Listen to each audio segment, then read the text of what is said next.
Okay, so now you know how to act, you know why it's important to make these connections, you know why conferences are important. Now the follow-up, which is extremely important to solidify the connection. So let's say you just met a doctor or you just talked to a great medical school at this conference, but realize that they probably talked to hundreds of people at the event. They're not necessarily going to remember your conversation verbatim, right? So you want to send a follow-up email. And in this email, you want to say how great your conversation was, maybe give a couple bullet points on what you guys talked about. And in your email signature, now this is very important because this is something that I just did, is you want to put your picture there and in your signature. And when you put your picture in your signature, make sure it's nice, preferably in the same thing you were wearing when you talked to them. That's also an important part because when they see your picture, they're gonna put a face to the name, right?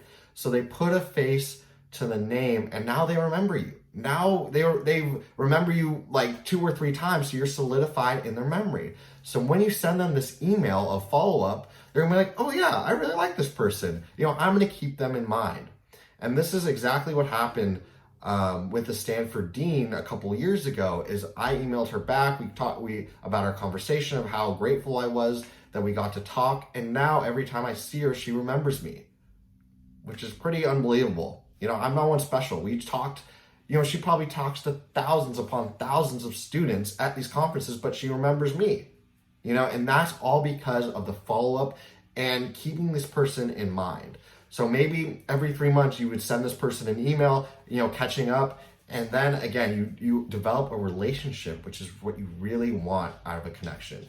You don't want a connection that's someone you can just call up whenever you want to get you something you want. No, that's not what you do. You want to form a relationship with this person and get to know them because you never know when that relationship could come in handy. So follow up, let's recap. Follow up. Talk about your conversation in the email and put a nice photo in your description of you.